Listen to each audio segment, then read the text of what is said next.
हमारे आगरा पंचायती राज जिला अधिकारी के निर्देशन में ये जो आगरा जनपद की 104 चयनित पुस्तकालयों को डिजिटल किया जा रहा है और लगभग इसकी तैयारियां पूर्ण हो चुकी हैं। आगे अब आपको इसका संचालन करना है, तो संचालन के लिए आपको एक पुस्तकालय की जो प्रक्रिया होती है उसमें तकनीकी होती है, तो इसी के उसमें प्रशिक्षण दूंगा मैं आप लोगों को। और ये मुझे आज जो आप लोगों को अपने 40 साल के अनुभव का प्रशिक्षण देने का अवसर मिला है, इसमें हमारी परिवार की मुखिया माननीय कुलपति प्रोफेसर आशु रानी जी की अनुकंपा से और इनके निर्देशन से ये संभव हो सका कि मैं आप लोगों को अपने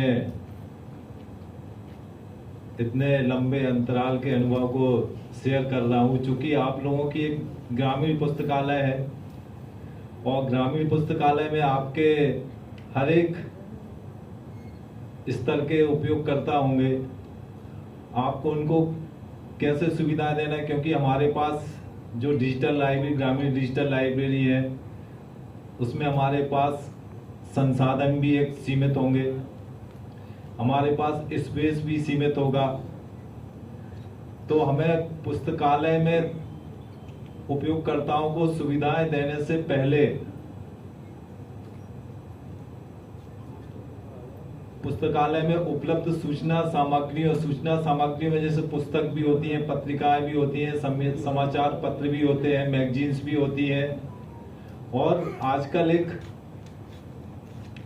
विदाउट पेपर की हमारी पुस्तकालय जो चल रहा है, जिसको हम बोलते हैं डिजिटल लाइब्रेरीज। इसमें आप लोगों को कंप्यूटर वगैरह भी मिले हैं, फर्नीचर भी मिला है, बुक्स भी मिली है, जिसमें मैं भी समिति में एक सदस्य के रूप में था। तो चलिए अब शुरुआत करते हैं कि आपको अपनी लाइब्रेरी कैसे मैनेज करना है। अब जैसे आपके पास लाइब्रेरी में बुक्स वगैरह पहुंच गई, आपके पास फर्नीचर पहुंच गया, फर्नीचर में अलमीरा, टेबल, कुर्सी, कंप्यूटर, ठीक है ना।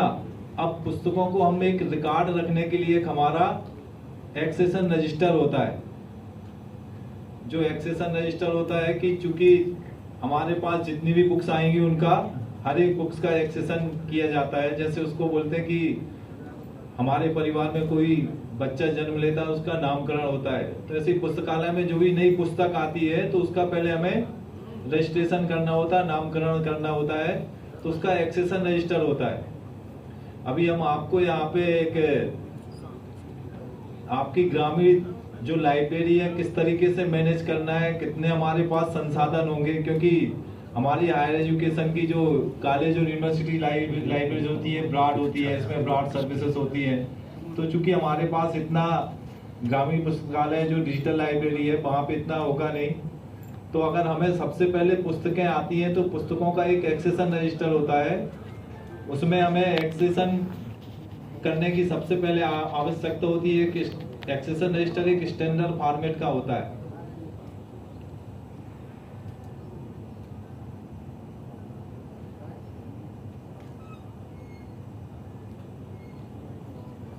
ये देखिए आप लोगों को ये एक्सेशन रजिस्टर दिखता है, ये एक्सेशन रजिस्टर आपको स्टेशनरी की दुकान पे मिल जाते हैं।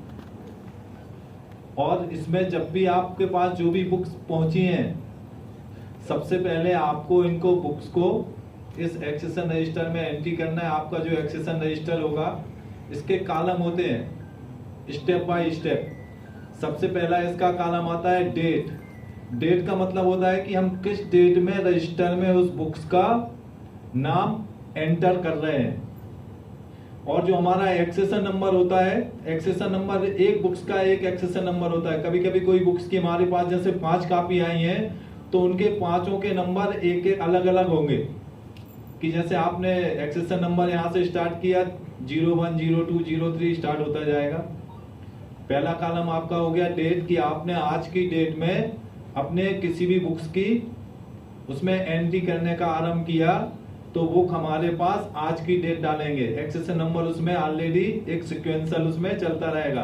फिर उसके बाद आता है ऑथर का कॉलम। इसमें ऑथर का कॉलम हम लोगों को पढ़ाया जाता है कि इसमें हम लोग मतलब इसमें लिखते हैं सरनेम फुल नेम, कि अगर जैसे कोई बुक्स है और बुक्स का मैं टाइटल दिया हुआ है डॉक्टर बीके शर्मा, तो हम लिखेंगे शर्मा कामा बीके। अब उसके बाद आता है टाइटल।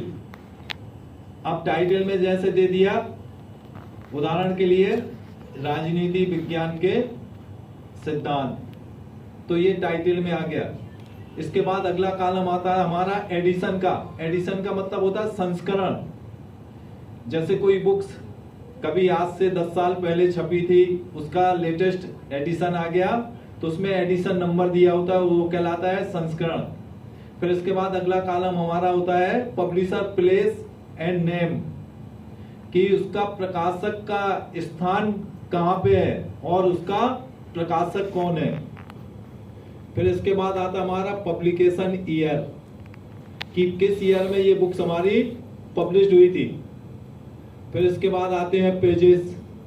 इसके बाद अगला एक कॉलम दिया हुआ है इसमें वॉल्यूम्स का।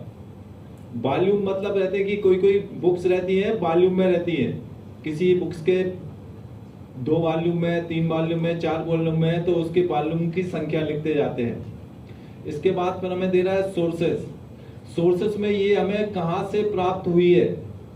अगर हमें कोई सप्लायर ने पूर्ति किया, उसने बिल दिया हुआ है, तो उसका हम यहाँ पे सोर्सेस लिख देंगे। कभी कभी हम जो बुक्स परचेज करते हैं तो उसमें हमें सोर्सेस में नाम देना होता है।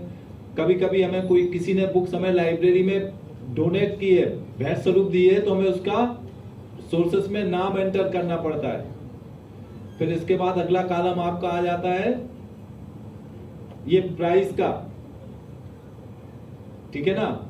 इसमें आप उसके जो भी अमाउंट है वो डाल देंगे। फिर आप लोगों को एक जो कॉलम टेक्निकल, चूंकि आप लोगों से बाहर है, आप लोगों ने ये पढ़ा नहीं होगा, क्लास नंबर बुक नंबर होता है, तो इसको आप छोड़ दीजिए। फिर अगला कॉलम आता है बिल नंबर एंड डेट। चूंकि देखिए अब यहाँ आपने डेट कब स्टार्ट की थी, जब एक्सेशन कर रहे थे आज की। अगर आपके पास ये 1 महीने पुराने बिल आया हुआ है जो कि आपने सोर्स में इसका नाम दिया हुआ है पब्लिशर का, तो यहाँ पे आपको उसका बिल नंबर और डेट, भले आप जैसे आज की डेट में स्टार्ट कर रहे हैं 24 मार्च 2026 और आपके पास ये बुक्स आई थी 15 फरवरी 2026 में, तो आपने चूंकि डेट के ये जो कॉलम दिए हुए हैं यहाँ पे है। एक अगला इसके बाद लास्ट कॉलम आता है आपका, इसमें दे रहा है रिमार्क और ये जो विड्रॉवल।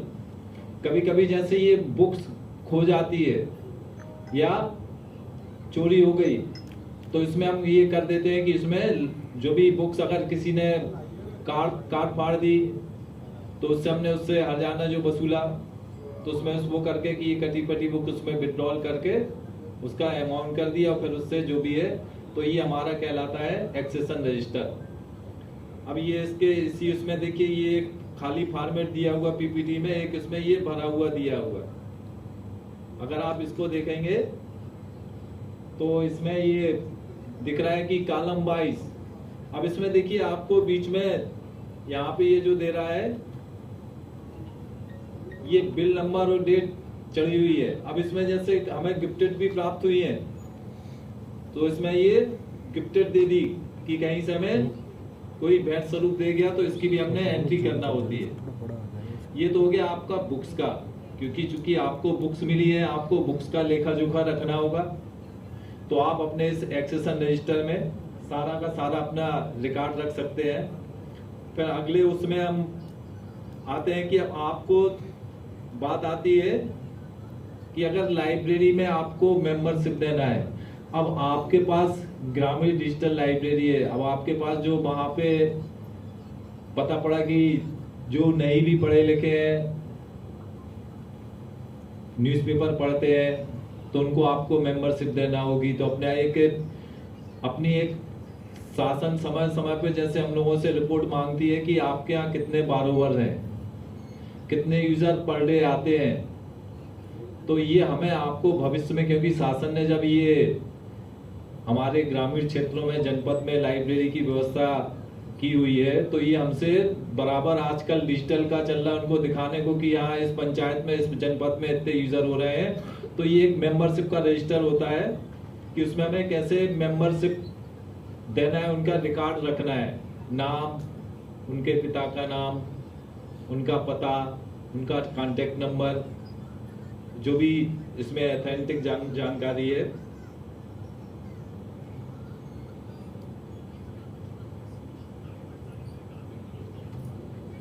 ये इसमें खाली भरे हुए फॉर्मेट दोनों दिए हुए हैं।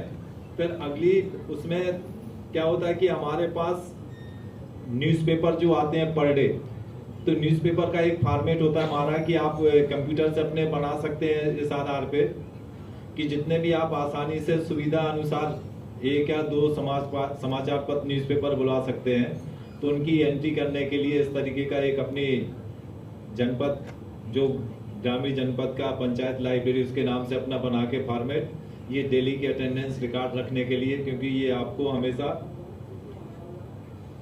ये इसमें जैसे हमारे यहाँ का फॉर एग्जाम्पल ये दिया हुआ है।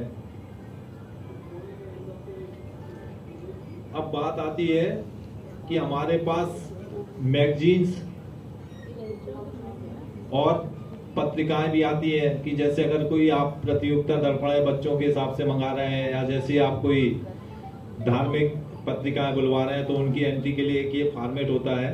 ये सारे के सारे फॉर्मेट हम आप लोगों को, जो कि एक कॉमन रूप में चलाना है कि आप लोगों को ज़्यादातर इतनी वो रहेगी। अब बात आती है कि जब आपके यहाँ जो भी यूज़र आएगा, बोलिए।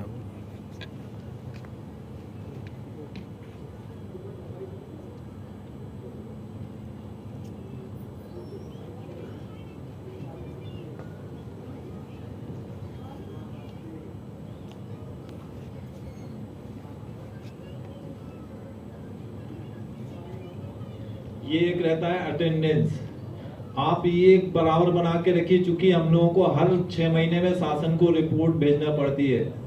वहां से आ जाता, उनने भेज दिया, PDF बना के भेजना पड़ता। आपके यहाँ जितने भी यूजर आते हैं, बैठते हैं, न्यूज़पेपर पढ़ रहे हैं, मैगजीन्स पढ़ रहे हैं, आप डेली की डेली एक अटेंडेंस बना लीजिए कि उनका नाम, भैया पढ़ते हैं तो ठीक है, कहाँ तक पढ़े हैं, कहाँ रहते हैं, तो इसकी अटेंडेंस आपको बराबर देने के लिए आपको ये, और इससे ज्यादा आप लोगों को ज्यादा परेशानी की जरूरत नहीं। दूसरी चीज अब आपको मिली होगी, एक साथ में कंप्यूटर मिले हैं। तो कंप्यूटर में अब आजकल तो गांव-गांव नेट की व्यवस्था रहती है। अगर हमारे पास पंचायत में स्वयं का अगर सर्वर और इंटरनेट की सुविधा भले नहीं है, तो कुछ आप नई सेवाएं दे सकते हैं कि ऑनलाइन माध्यम से। और ऑनलाइन माध्यम से देने के लिए अगर ये आप लोग एक ग्रुप बना लें, तो एक आगरा जनपद की जो डिजिटल लाइब्रेरी हुई है, तो उसमें एक हम फोकट की डिजिटल लाइब्रेरी, साइबर लाइब्रेरी तैयार करके दे देंगे कि जिसको उसमें आप आसानी से किसी को भी लिंक दे दिए, किसी भी यूजर को दे दिए, तो वो 24 घंटे आराम से उसको सर्च करता रहेगा। हमारे आपके पास इतना इंटरनेट का डेटा रहता है कि 2 GB 2.5 GB पर डे के हिसाब से, तो उतनी भी सेवाएं आप एक अपने एफर्ट से दे सकते हैं। तो अब इसमें अभी हम आप लोगों को ले चलेंगे अपनी लाइब्रेरी में चूंकि बहुत बड़ी है और इतनी बड़ी, हमें आपको तो ज़्यादातर एक कमरे में लाइब्रेरी का संचालन करना है। उसी में सारा हमारा इंफ्रास्ट्रक्चर होगा। हमारा उसमें जो बुक्स अलमीरा में हम अरेंज करेंगे, तो उसमें कैसे आपको अपनी सुविधा अनुसार अरेंज करना, ये सारा बता देंगे। और अभी तक ये जो आसानी से आपको जो बताया है, इसमें अगर कोई कंफ्यूजन हो, और आपको अभी जो भी हमें लगता है फर्नीचर वगैरह और बुक्स वगैरह ज़्यादातर लाइब्रेरीज में आप लोगों की पंचायत में पहुंच चुके होंगे। अभी पहुंचे आप लोगों के यहाँ फर्नीचर और बुक्स वगैरह? तो बुक्स भी पहुंची, फर्नीचर भी आ गए। फर्नीचर भी आ गए। तो बस आपको बस ये एक्सेशन रजिस्टर एक ज़्यादा से ज़्यादा 700-800 रुपये का आता है, और इसमें एक एक्सेशन रजिस्टर में 5000 बुक्स एक्सेशन हो जाती हैं। अभी तो 5000 बुक्स एक्सेशन के लिए कई सालों चलेगा आपका एक्सेशन रजिस्टर, है ना। तो आप इसको वो कर सकते हैं। और इसका हम एक ये जो पीपीटी बनाया हुआ है, आप लोगों को एक ग्रुप बना लीजिए, ग्रुप में हम शेयर कर देंगे। और अब अभी तक जैसे आप लोगों के यहाँ ये सारा इक्विपमेंट, बुक्स, फर्नीचर पहुंच चुका है, तो अभी तक आप लोगों ने शुरुआत, किसी ने पंचायत सचिव हैं जो आप लोगों ने शुरुआत की है कि कैसे हमें लाइब्रेरी व्यवस्थित करना है। हाँ।